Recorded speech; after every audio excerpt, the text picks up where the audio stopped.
In today's show, the Trail Blazers signed Shaedon Sharpe and Toumani Camara to contract extensions, securing the future and probably getting really good deals in the process. Welcome to Locked On Blazers. Let's get into it.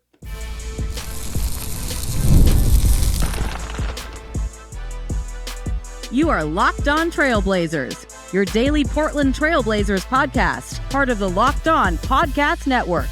Your team every day.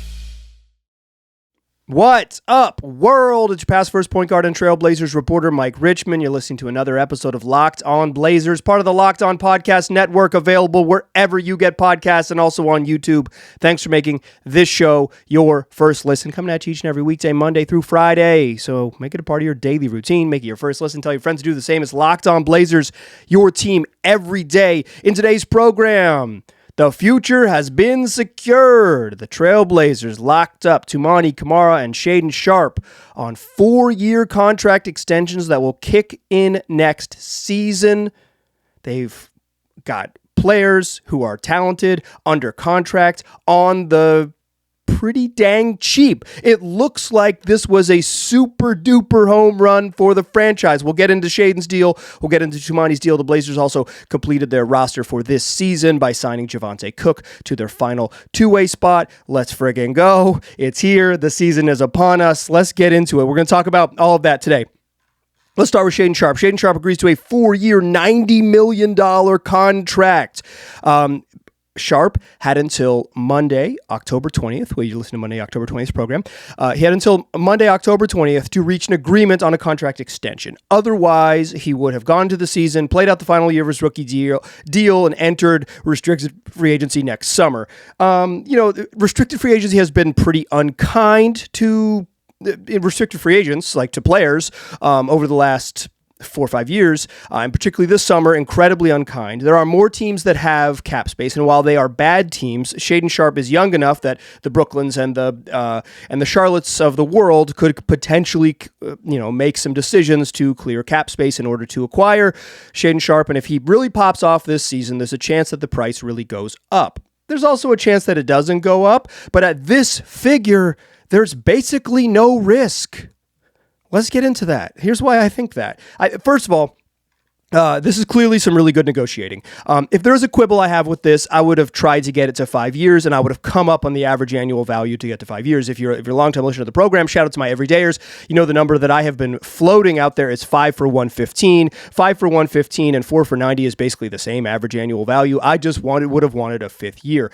I would assume what this is, without reporting it, unable to confirm this with anyone involved in the negotiations, contract negotiations, as I'm recording this on Sunday evening, is that my assumption here is that the Blazers this is about the average annual value they wanted to land at, and the Sharpe's camp, Clutch Sports, was willing to sign at this number for 4 years, but if they were going to tack on a 5th year, they were wanting to come up, and the Blazers said, we don't want to come up, let's just stay here at 4 years.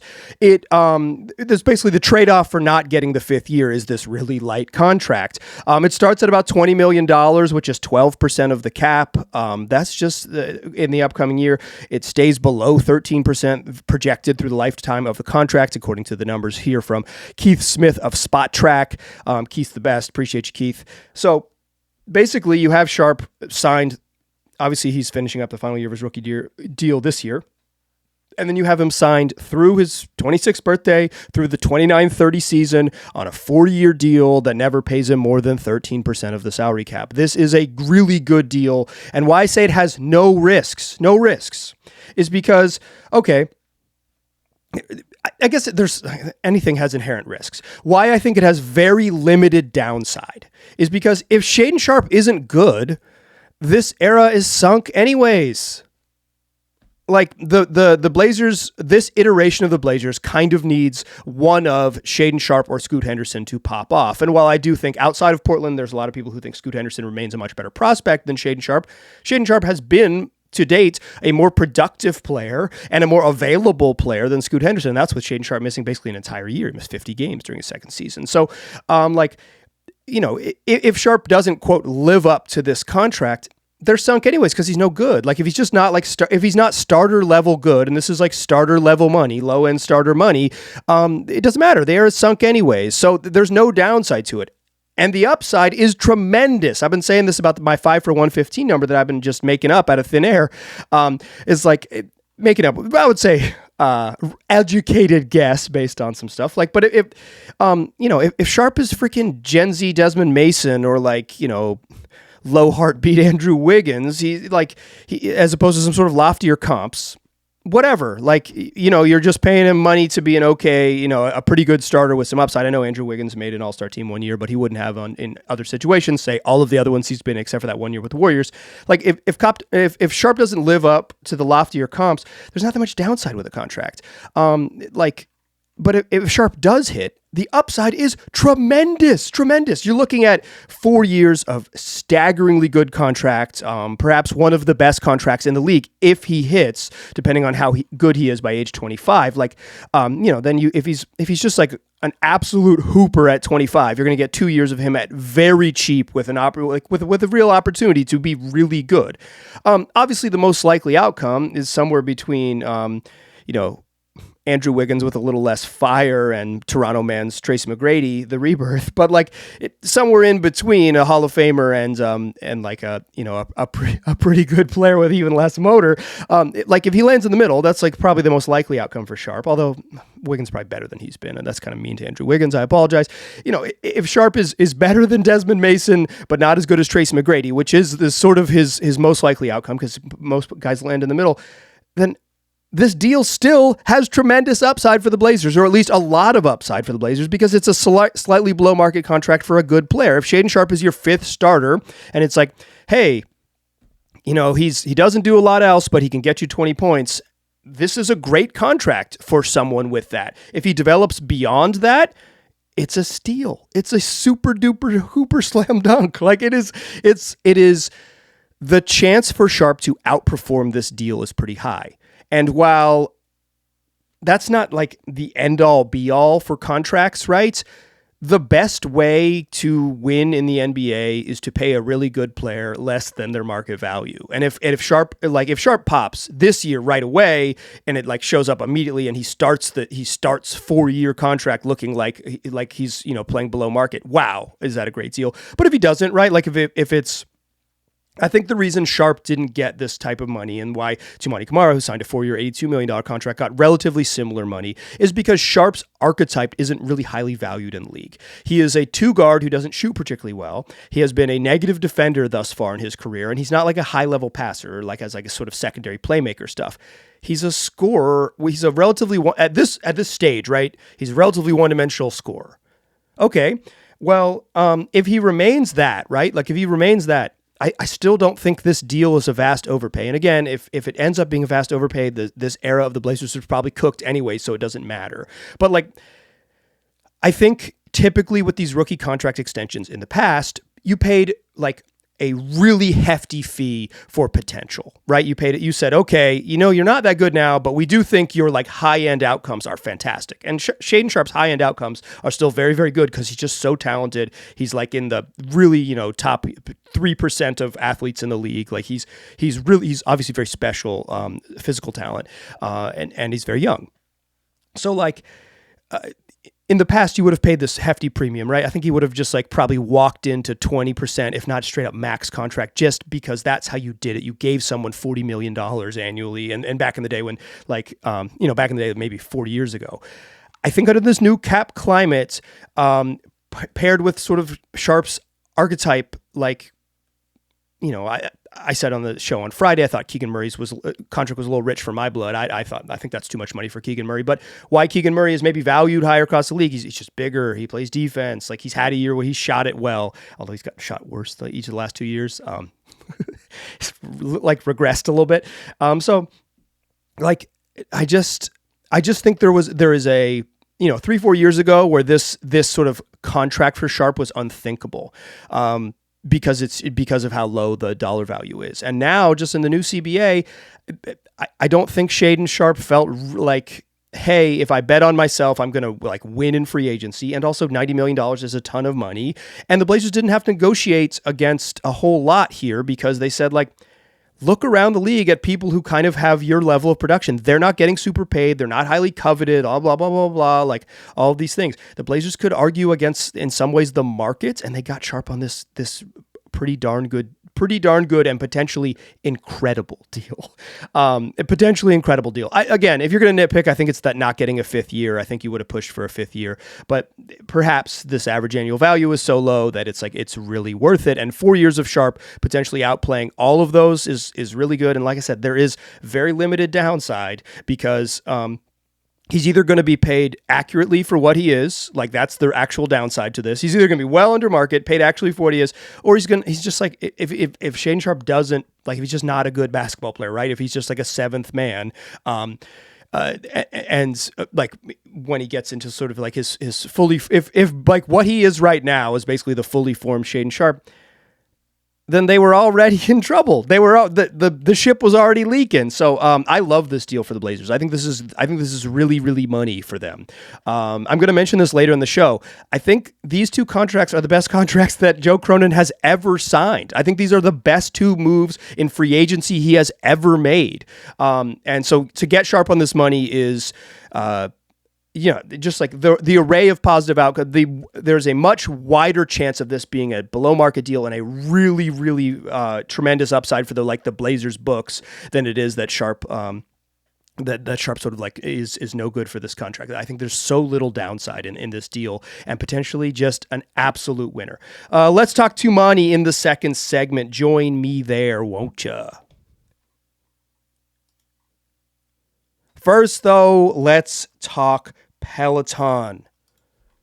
They're shaping the future of fitness with the brand new Peloton Cross Training Tread Plus, powered by Peloton IQ. It's their most advanced equipment yet, designed to give you real-time guidance and endless ways to move, whether you're running, lifting, or cross-training with your favorite instructors.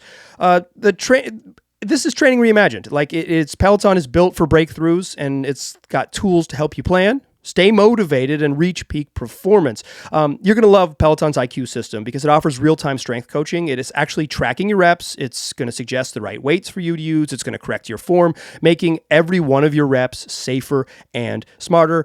And they've got personalized class recommendations to keep you engaged and get your workouts tailored to your vibe and energy level each and every week. So let yourself run, lift, flex, and push forward. Explore the new Peloton Cross Training Tread Plus today at onepeloton.com. Today's program also brought to you by the folks over there at Monarch. Listen, let's be honest. Most of us can't name all of our financial accounts, or if you can easily name all your financial accounts, can you quickly just tell me how much they're all worth between your 401ks, your savings, other investments you might have? It is possible and sometimes very easy to lose track, and losing track can mean leaving money on the table. That's why there's Monarch, the all-in-one personal finance tool that brings your entire financial life together in one clean, easy-to-use interface on your laptop or your phone. So how is Monarch going to help you? Well, it's going to organize your accounts. It's going to track your spending. You're going to get a better handle on your investments, and you're not going to have to touch a spreadsheet to do so.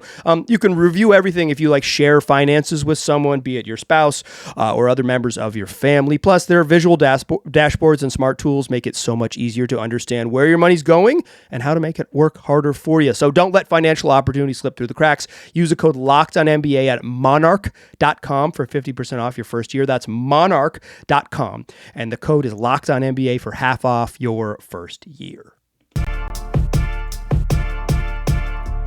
All right. So, Toumani Camara getting the bag. Let's go. Toumani Camara, 4 years, $82 million.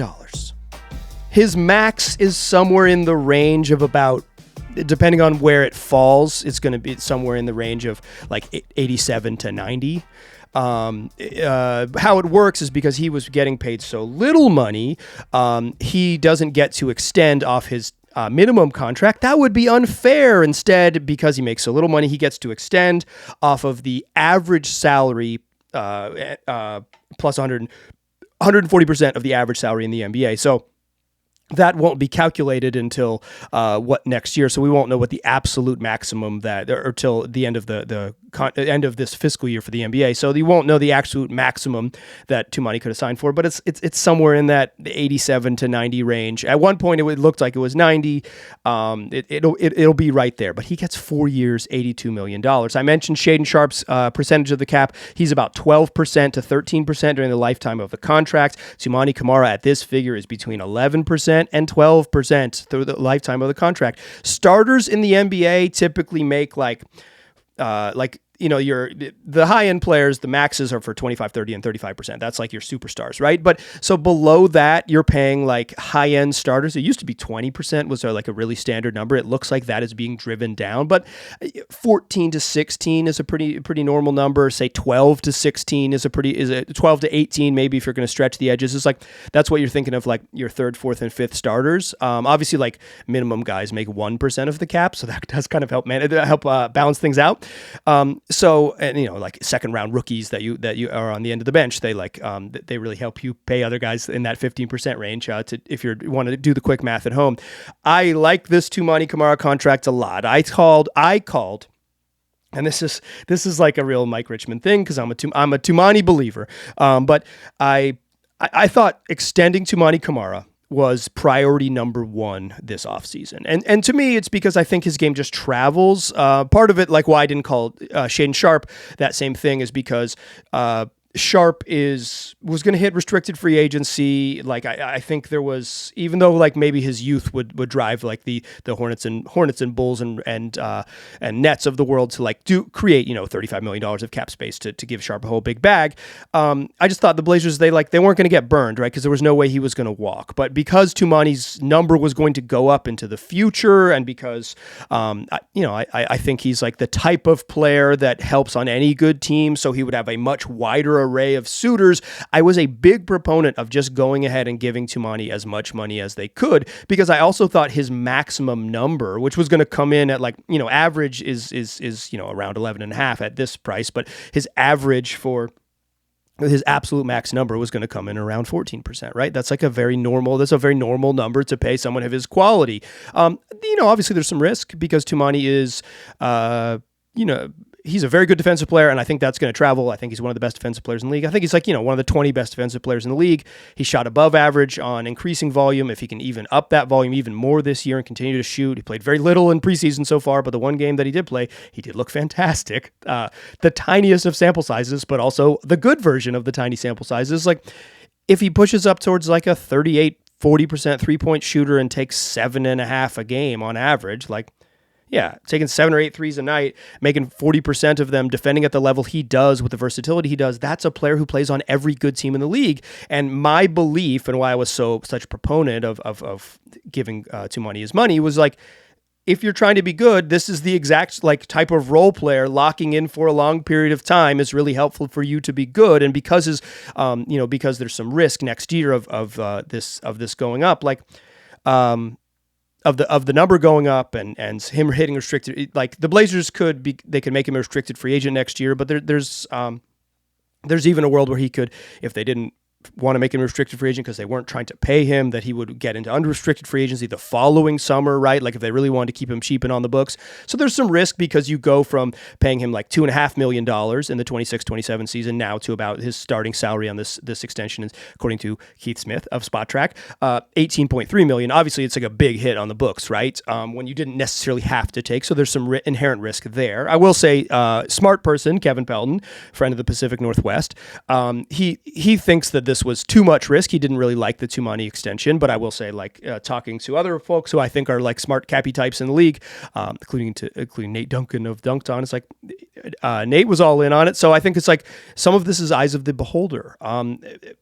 Pelton's argument, and I think this is one to consider, like I talked about with Shaedon Sharpe's archetype not having a lot of value, which probably helped the Blazers in negotiations, is that folks not too many players in the league, offensive players get paid more. Even if defense is everyone's a defense wins championships. I think offense has won a lot of championships recently in the NBA. But defenders typically don't get the bag. Like there aren't like a lot of examples of like defenders getting a bunch of money. I think like Herb Jones and Dylan Brooks are relatively good examples, but as Pelton brings up, some of those contracts are guys entering unrestricted free agency, so they were like actually flight risks, as opposed to Toumani, who was either going to be under a team option or a restricted free agent. So like the Blazers may have so in some ways bet against themselves with what they paid him. I don't think I subscribe to that, but I think it's worth like, I want to give you the full picture. There are smart people in this world who disagree, and I do think like civil disagreements in a logical way is really valuable when we're thinking about these things, right? Because my immediate gut is like, that's good money for Toumani, and I still do think that, but I think there is value in understanding those alternate opinions. So like now all of a sudden you've got Shaedon Sharpe locked up through the 29-30 season. Toumani Camara locked up through the 29-30 season. Toumani, like, I don't know if he has a chance to like vastly outperform this contract, but he has a chance to be like, if his offensive game grows, Shaedon Sharpe has like some sort of superstar upside that Toumani has, like, you know, awesome role player upside, right? Unless Toumani develops some sort of like ability to really score on his own, like give him the ball and go score off the dribble, which if he does, like, shoot, you've got a star. But I think that's relatively unlikely for someone his age. But like, is Toumani Camara better than Keegan Murray? I would kind of lean yes. I like, that might be homerism. So like Kings fans, I'm sorry. I'm not typically a homer on this stuff, but like, 4 for 82 or 5 for 140. Like, give me that 11% versus of the cap versus 18%. If you're betting on someone who's like roughly the same age as Keegan Murray and Toumani Camara, that's all day. Like I think there is I think at the very least, like, Toumani can obviously outperform this, can get better, but in the very least, this is a very fair deal. And you've got him locked up right now. You have that security. I want to talk about this. I think these are the two best contracts Joe Cronin has ever signed. And let's talk about the Blazers' situation with these contracts in tow for the coming season. I guess they're for the 26-27 season, for the season that starts, you know, a year from Tuesday as opposed to Tuesday. Join me in that third segment. We will do just that. First, though, let's talk FanDuel, America's #1 sports book, and the folks that want to give you a great deal during the NFL season. You don't want to miss this, because right now, new customers to FanDuel can bet just $5 and get $300 in bonus bets if you win. That's right. Pretty simple, right? Pick a bet you like. Put down $5, and if it hits, your first bet you make on the app, you'll unlock $300 in bonus bets to use across the app. Find something you like. Bet $5, get $300 to do whatever you want with, and whatever you want. Parlays, player props, following games live and betting them, money lines, point spreads, whatever it is. This can add another layer if you're sitting on the couch watching football. You can add another layer to your viewing experience. So what are you waiting for? Visit FanDuel.com to download the FanDuel app today and get started. Today's program is also brought to you by Game Time. It's the place for buying last-minute tickets, and it's the place to help you get in the building. It's the basketball season is here. You're probably going to want to go to Trailblazer games, and you know, if you've bought tickets before, you know it can be a headache. You're waiting in queues. There's surprise fees at checkout. The prices jump up right before you're going to click that buy button. It's like, wait, what's going on? It's easy to get frustrated when all you want to do is get in the building and cheer on your pinwheels. And that's where Game Time comes in. It's the app that gives you, the fan, the advantage. It's your ultimate life hack for scoring amazing NBA tickets fast, easy, and stress-free. You can...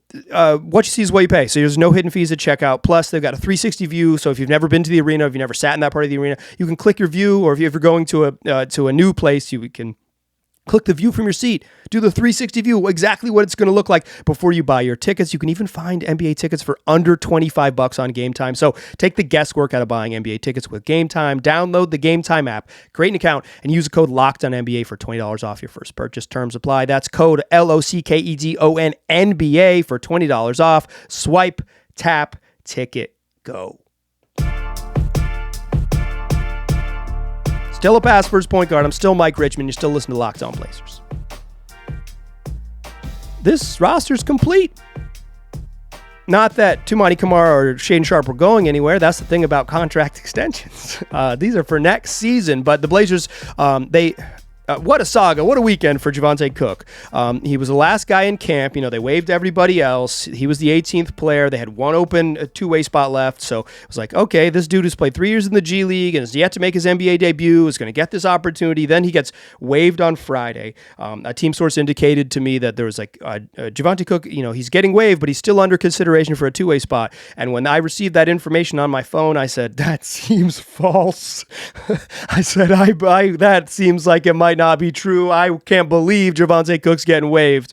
I can believe it, but what a bummer, and what a funny thing to be he might still come back, and then he does come back. So I'm happy for Javonte just because I'm rooting for anyone to get an opportunity, and I can't speak to the vast all the other valuable places that you could spend your two-way money. Plus, two-way contracts are just so fickle. They're fully non-guaranteed. If the Blazers do want to sign someone else to a two-way contract, they can waive anybody.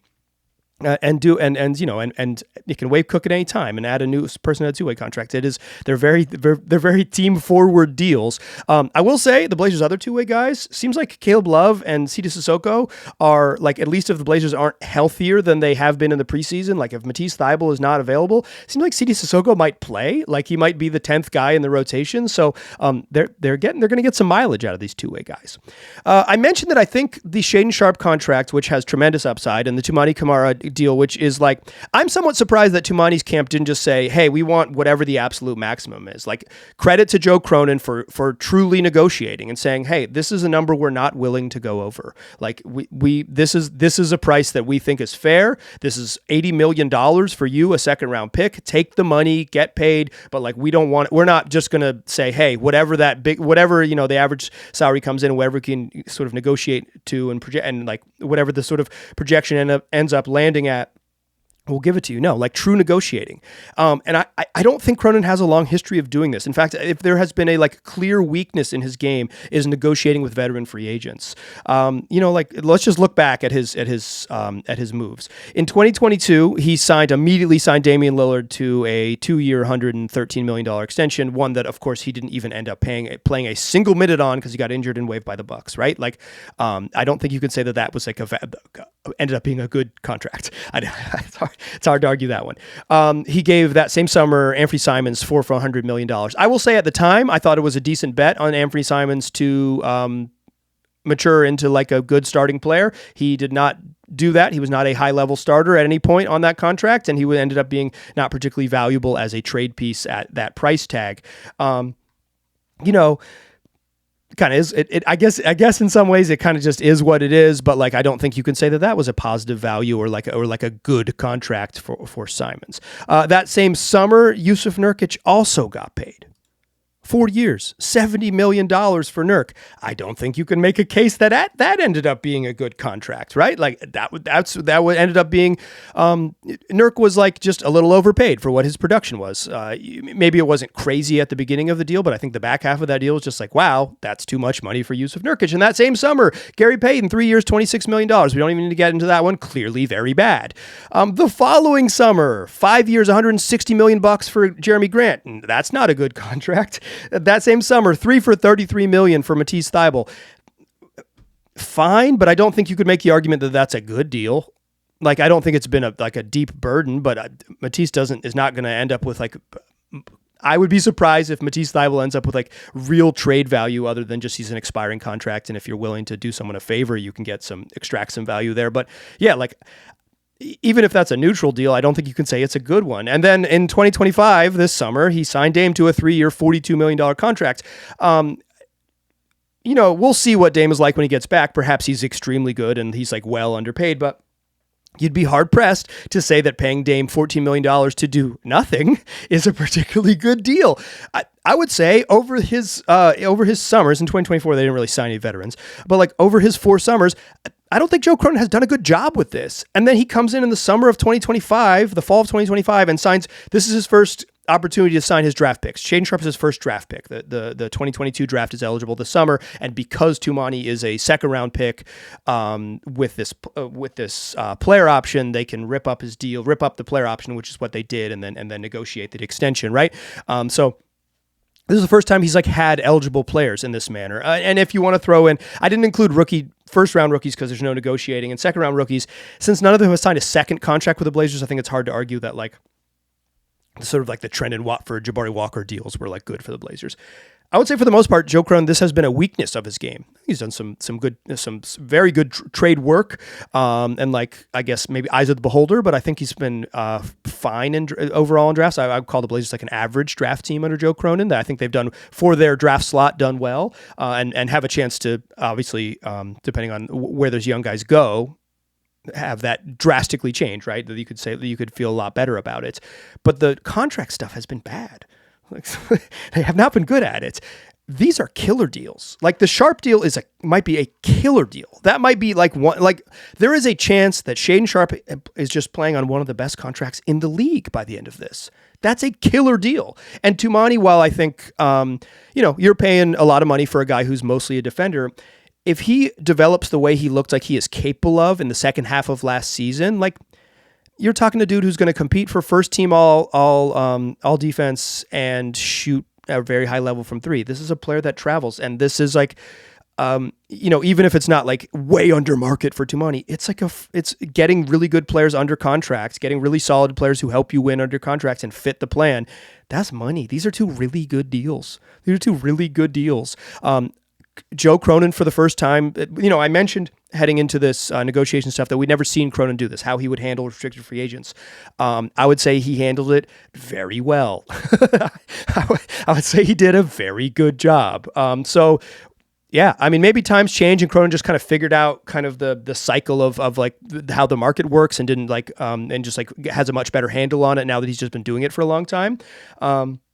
Maybe I don't know, maybe this is maturity, maybe this is luck, whatever it is, but I think undeniably this hasn't been a strength of his. And then today, Sunday, October 19th, it got strong. This was money. Okay, so where do the Blazers stand after these extensions? Heading into next summer, the Blazers will have about $36 million in wiggle room below the tax line. That's including Chris Murray's contract, but not another draft pick. If you say the Blazers draft somewhere in like the 10 to 17 range next year, you're talking like $30 to $32 million below the tax line. They'll have the full non-taxpayer mid-level exception. They'll be able to make some trades and take on some money if they need to.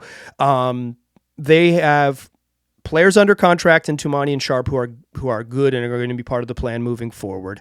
They have plenty of, they're not going to have cap space, but they're going to have room to maneuver as need be with that mid-level exception and the ability to make trades and take on money because they're not an apron team.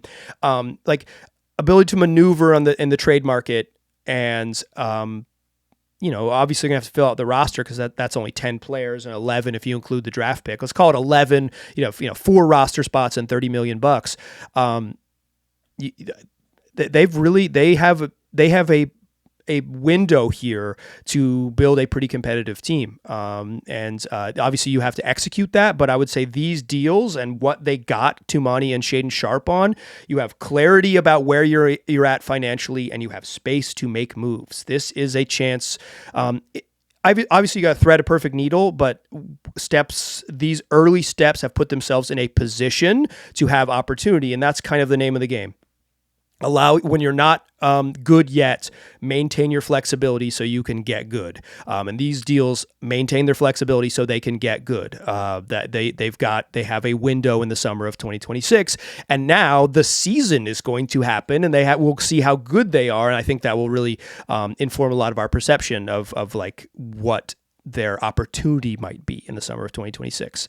That's it for today's show. Tomorrow's show, we're talking about practice. I've got a great episode for you talking about this sort of decline of practice time in the NBA. Some reporting I've done over a week or 10 days that I think you're really going to enjoy. And then the season will be here, and Ben Beacom from Locked on Wolves is going to join the program, and we're going to preview Game 1. And then the Blazers on Wednesday are going to play their first game of the season. It's here, and Thursday's show, we will recap everything that happened in the first game of the season. How stinking fun is this? It's here, y'all. It's here. Shaedon and Toumani got paid. The team is locked up. They've secured their future, and they're going to play basketball this week. Tell your friends about the podcast. Tell them they can find it wherever they get podcasts and also on YouTube. I appreciate you listening. I'll talk to you soon.